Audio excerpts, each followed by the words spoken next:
Yavapai Broadcasting and the City of Cottonwood proudly present Inside Cottonwood, an inside look at the decisions and issues of the City of Cottonwood. Brought to you by Arizona Smile Designers.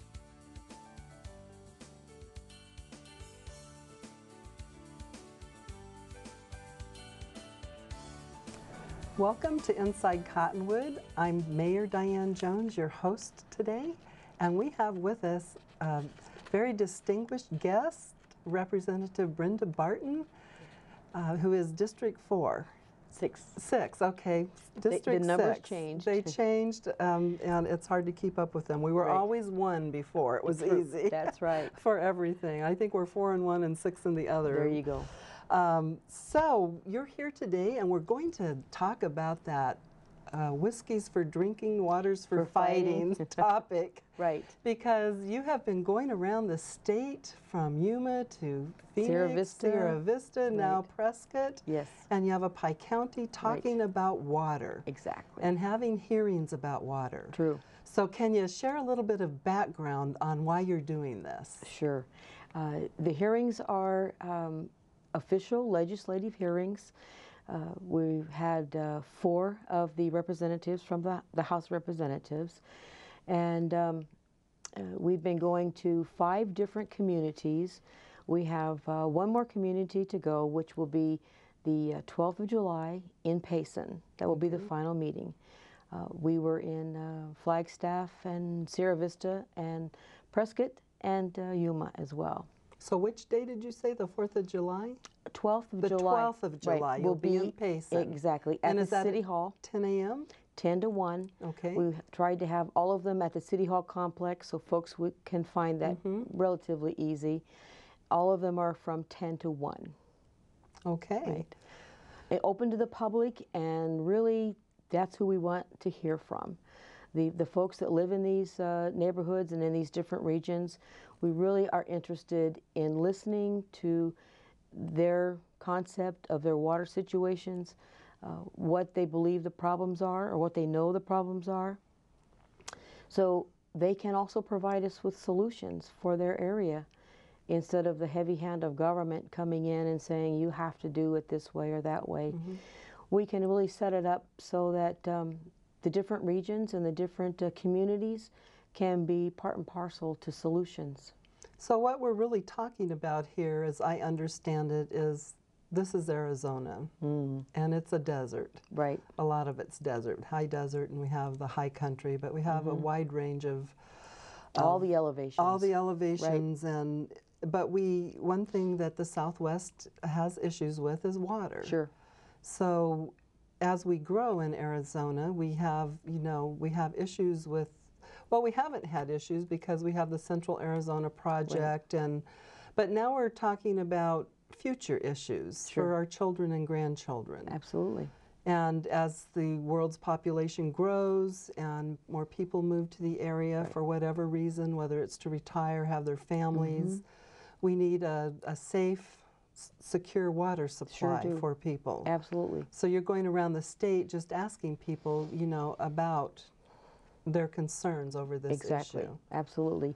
And what special situations each community may have. Because one size does not fit all. Exactly. And we're finding that out more and more as we're talking to the different communities. Sierra Vista has their riparian area situation. Right up here, you've got your own riparian. We have our beautiful Verde River that we want to ensure that it keeps on flowing. Absolutely. So each of the areas has similarities, but a uniqueness with their own community. And what the communities foresee with their economic development, what kind of growth do they want to participate in. So we want to make sure that the state water policy allows that to move forward. And that's really important because in the past we had our water buffaloes. We had Carl Hayden and John Rhodes and Mo and Stu Udall. Oh, absolutely. They spent years and years in the legislature looking at Arizona's water future. Right. And now we have term limits. So people can barely get into the legislature barely get their feet on the ground and they're gone, which really provides a lot of power to staff. It does. I mean, the staff can tend to run the legislature because the elected officials come and go so quickly. Unfortunately, but true. You know, term limits is a two-edged sword. I understand the theory behind it, but there are also conditions that you lose that what they call institutional knowledge of the issues and the work that's been done and the foundations that have been laid that we want to continue to move forward on. But some of the water projects are generally long-term projects. Right. The CAP project was 50 years altogether by the time the concept and before any water flowed through the canal, before they even had a shovel of soil coming up to create it. It took years and years. Years and years of research, Bureau of development. Reclamation and Salt River Project. Absolutely. And of course, you had the situation with the Department of Interior involved. So that is another layer of government that you're required to move through, you know, the NEPA process, and which came along later, even after the concept of the CAP was set up. So you had a lot of the environmental regulations that began affecting the construction and the future of it. right. And not to mention, of course, Navajo Generating Station, which provides the electricity to pump the water uphill. So we have a huge issue there. We do. So the legislature, I mean, if we are going to have a safe, secure water supply, we need funding. And the urban areas worked many, many years ago when we were teeny tiny in the rural areas, just a few people. Sure. And they got this pretty secure water supply. And they got loans and funding for that. But the state has been in such a terrible economic condition the past few years. But do you see that eventually the state will have to work with the local areas and provide some mechanism to fund projects? Well, Arizona is really coming up out of the Great Recession. But it's so fragile right now. It's still very, very fragile. And of course, you have great demands on the funds that the state has available from, of course, schools and prisons and the health care that was the Medicaid that was passed, and all the other departments that really most of our people depend upon at one level or another, whether public safety and our DPS and patrolling our highways and maintaining our roads, another really big issue. I know, it's just our infrastructure is just absolutely crumbling before our eyes. I mean, you're on the interstates a lot, and they're full of potholes. I mean, it's amazing. It's amazing. Just, I really don't know where we're going to go from here, but I'm so glad that people like you are willing to we're willing to fight the fight. Right, right. Fight the good fight and trying to solve all these problems on a very, very limited budget. A limited budget is right. So going back to the hearings, so basically Senator Tobin started a group. It was the WRDC. I don't even recall exactly what that stood for. There's so many acronyms. Right, that's true. But his goal was to have the Arizona Department of Water Resources study water availability and the future of water in Arizona. Sure. And as I understand it, the study showed that we will need a more secure supply in the future for our economy, for our families, for our children, for our future generations. It's not only the need of the water in the rural counties, but the canal, which is CAP Canal, is 47% of the water is set aside for Indian settlement water. So we're not even able to access 100% of the water that comes through the canal from the Colorado River. And the Colorado River allocations, when they were established years ago, were really established at a much higher level than the Colorado River actually flows. Right. So we almost are starting already under the 8 ball as far as the allocation is concerned between California and Nevada on some of these issues. So even though the CAP canal is there from Maricopa Canal and into Pima County, they will have a water shortage as well. So it's not only rural Arizona that's looking at the future of the water, but the economic viability of the entire state needs to make sure that we can come up with a water policy that serves all of us. Every Arizonan. We're all in this together. I mean, from Sierra Vista, Cochise County to, Flagstaff, Williams, and all the way back down to Yuma, which is a $3 billion agriculture business in the state of Arizona. Very tied into the economy of the state. Absolutely. We really need that agriculture business, a $12 to $15 billion industry. That is a huge industry. Not only that, it's a great industry, but the fact is we all eat and we all wear clothes. Exactly. And so agriculture is a very important thing. They say that if trucks didn't come in to refurbish our stores, that our food security is only 3 days, that our stores would be empty in 3 days. So it's very fragile. It is very fragile. Agriculture is extremely important. Right. It's time to take a quick break. It's so interesting visiting with you, and I'm looking forward to coming back and visiting after the break.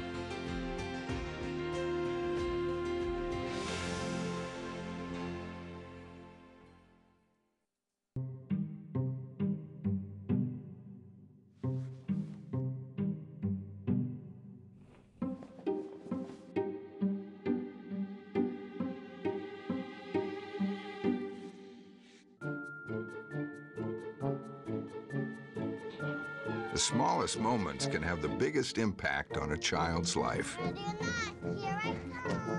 Take time to be a dad today.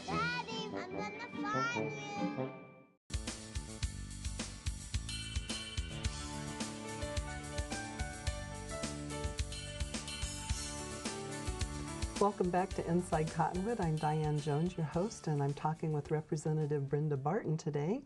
And we were just talking about water, and whiskey's for drinking, water's for fighting, as Mark Twain said once, and we sure find that in Yavapai County. That seems to be true. Let's just talk about the future. And it seems like so many folks are really afraid of growth. And so the water, talking about water is, growth is the immediate, well, we have to stop growing.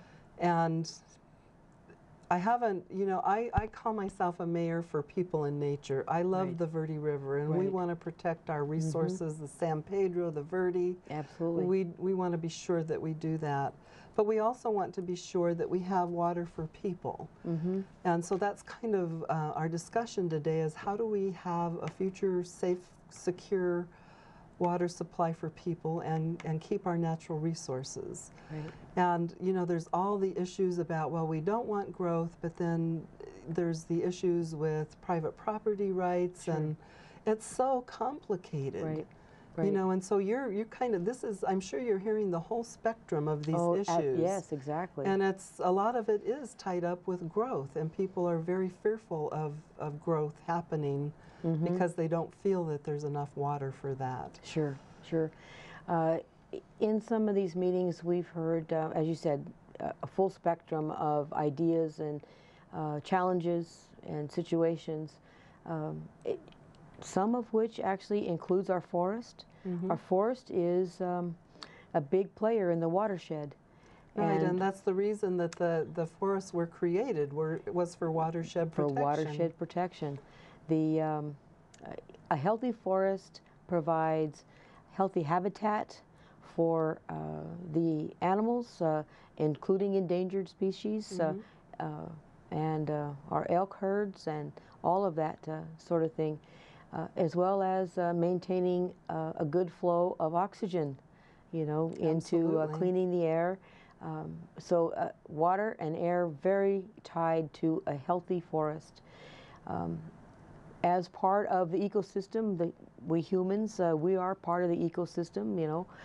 We need to be able to manage those forests so that they function properly, so that the air and the water, clean air and water, clean water for drinking, and water available for the animals, and water seeps that are necessary. We need to make sure that those snow packs, when they are melting, that they actually go into the aquifers, back into the creeks, and go into our watershed areas. And I was after following the Prescott hearings, went with a rancher up there, and he showed me an area of a new water seeps after he had gone through part of his private property and cleared out some of the undergrowth and removed some of the brush. He's actually doing some of the rounds and came across a water seep that was, and you can see it percolating right up from the ground, and just kind of trickling and flowing down, and never there before. Wow. They have an extreme water situation on their land. The water is so deep that they don't even have really good wells there. So he was able to go in and, you know, clear part of this. That's not clearing everything, you know, every other tree or every third tree, or by counting the inventory of the trees on the land, doing the multiplication on the amount of gallons that each of these trees consume, you could come up with a mathematical ending of the amount of water that the trees are consuming, or the brush, and you know, mesquites and all that stuff. They're consuming water. It doesn't mean in a natural environment that we don't want them there. We do, and we need to have them there to maintain the soil, so that the soil is not running away when we get our good thunderstorms. Right. And so we have to have that balance. And there really is a good balance. A good balance does not mean you stay off the land and you leave it alone. We don't live in a pre-Columbian environment. We will never be pre-Columbian environment. It's just not possible. We have 7 billion people on the earth right now, and they say that we double every 40 to 50 years. So you know, everyone's going to be impacted by this, and I think that there will be a lot of new technologies on how to save water, and you know, cities and towns are doing a lot on conservation. And conservation is a big part of it. The low flow sinks and faucets and toilets and all that sort of thing, very important piece of the puzzle, as well as the reuse of water. That's again another. We're just increasing the speed in which the water is cleaned, and we come up with totally good potable water. Yeah, we recycle. We figure that we get 70 of the water that that comes out of the tap in the city. We are able to recycle or recharge 70% of that. See, and we're trying to go for, you know, even more of a percentage. Exactly. It's really does work. As well as there are some places that are using the gray water. They run the special purple pipes, and that's what we're talking about. So there are some places that the gray water can be very useful, saving the potable water for specific potable purposes. So we need to look at all the options, and I'm really thankful that that's really what's been happening in these regional meetings.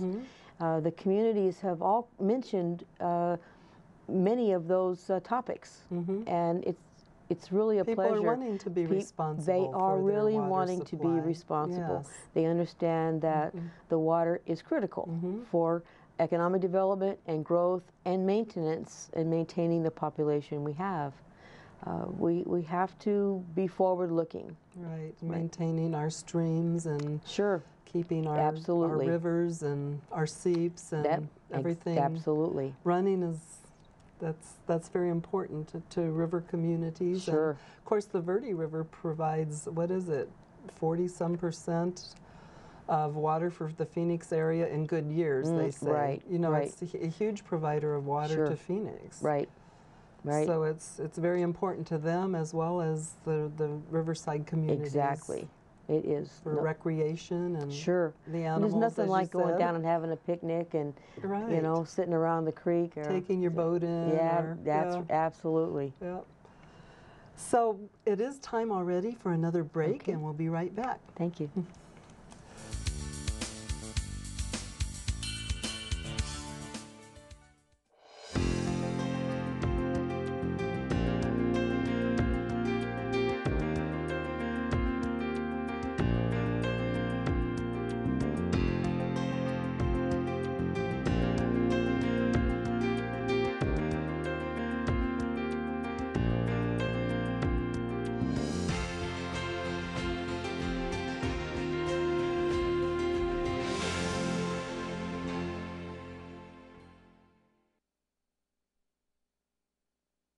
Having a fire escape plan is very important to keep your family safe and together in the event of a fire.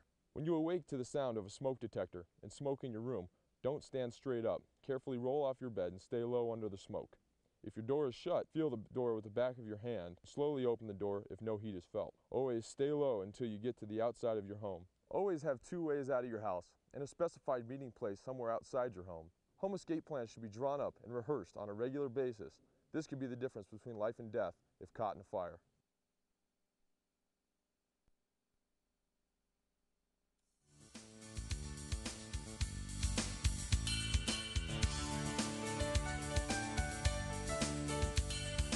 Welcome back to Inside Cottonwood. I'm Mayor Diane Jones, your host, and we're talking with Representative Brenda Barton.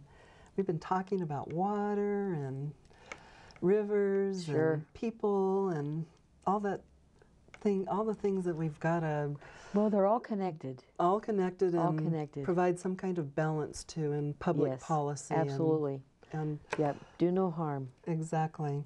So we were talking a little bit about a bill that you were working on. It didn't succeed this year, as I understand it, but you're going to be working on it in the Right, future. And right. Mayor Nikki Check from Jerome Yes. told me about it, that she was working with you, and you want to describe it. It's all about wine and the wine industry. It is the wine industry. Yeah. Well, as the chairman of the Agriculture and Water Committee, it is fabulous to be part of the emerging wine industry in Arizona. I am so proud of the wine industry and what they're doing. And Nikki came to me with an idea about, in the processing of wine, being able to have somewhat of a co-op with the different types of equipment that's needed in the making of wine. Once the grapes are, harvested, and you then crush them and strain them and everything, being able to have the different vineyards share in the use of the equipment, which would reduce the cost of the processing of the wine. So we put something together, and but once we started talking with the Arizona Department of the Liquor Board, we realized that there's some laws that are in place right now in the state of Arizona that we need to make adjustments on so that we can move this forward. There are some of the regulations federally have been done through Congress, so we need to integrate some of that federal law into Arizona statutes. And so come January, this is what we're going to do. Right. So it sounds like there's just some laws that make it very difficult for small wineries to do business. Yes. And sell their product. Right. And so you're going to be looking at those various laws, trying to simplify it a little bit. And Well, because the small business, that's where this industry is starting. And these small businesses are really growing, and I think this is Arizona's way to help these small businesses, emerging business. It's good for the economy of Arizona, and they don't use very much water. It's a low water use and high yield crop. So absolutely. As this you know, is we fabulous. have quite a few vineyards here in the Verde Valley. I know, it's wonderful. And many tasting rooms in I was at the Cottonwood. Yavapai College when they were planting some of their new individual plants a few weeks ago. I was over there. That's always a great day. Yeah, it was a lot of fun. I made it last year. I didn't make it this year, but I'll try next year. Exactly. Oh, it's great. Yeah, but it was a lot of lots fun. Right. And the college is the Southwestern Wine Center. Cottonwood is very supportive of that, and we've just recently worked out a deal with them where we are going to provide reclaimed water to water the vines. Wow, so right now we're just working on all the details of getting it connected, but we're very excited and feel like that can be a model for the nation. I agree. And so we're very excited about that collaboration, that partnership. We're very there you go. supportive That's of where our college. Communities are coming together and providing solutions. It's good for you, and it works for the college and for the industry. So technology. All very exciting. Yes, we just marvelous. have a few minutes left, and you wanted to maybe mention a little bit about the budget. Well, I kind of watched the whole procedure, and it seemed rather painful. 4 o'clock in the morning? Yes, I think you were Facebooking at 4 o'clock in the morning, and I was sort of like, oh, you said, here, watch this video. And so I got online and watched a video about 2 in the morning as you were doing some of your work. Right. Well, they wouldn't take any of our questions, so there wasn't a lot of conversation that we could particularly participate in. Right. You were kind of not a lot happened because the governor, as I understand it, wanted to talk about the health care and the Medicaid expansion and all of that. So you had a lot of politicking going on down at the legislature. Right, because we were still in the regular session. Right. And we had been working all along and very closely with the governor. And but I suppose, I think what happened, we were going to take Wednesday off and then finish up on Thursday and Friday. And when we were moving towards recess on Tuesday, there were some of the folks in the House that didn't think we should take the Wednesday off, that we should just work straight through. So it was about 4 or 5 o'clock, the call went out that the governor had called a special session. So yeah, we are on the interstate, we're going home, and you get the call, you get off, make a U-turn, and go back to the Capitol. And yeah, so we were there, and it was interesting. They really, once the bill was on our desk on the floor, 623 pages, and unread. Very disappointing to. Because I'm a big reader of the bills. That's good. If you want my support, I need to read the bills. So you spend a lot of time reading if there's 600 pages. Right, which we didn't get to read because it went immediately into the committee of the whole. And so there's like what, 1,500 bills are dropped at the beginning of a session normally, and about 300 maybe get through. So that's a lot of work on things that don't quite make it. Well, it's a lot of weeding out too. Yeah, weeding things out. A lot of ideas from legislators and from their constituents. Exactly. From businesses, organizations. So it is quite an interesting process, though, it looks like. It is very interesting. So a lot of bills were kind of waiting in the wings, and there was a flurry of work which kept you guys up all night and trying to get some of the bills that you had all worked on through, because she wasn't accepting any bills, at least for a while. So she wasn't, well, she had vetoed 5 bills from the Senate. After the Senate had passed the budget and the Medicaid expansion, she still vetoed their 5 bills, which, well, that was a little surprising. Right, well, I because guess they had already passed the budget.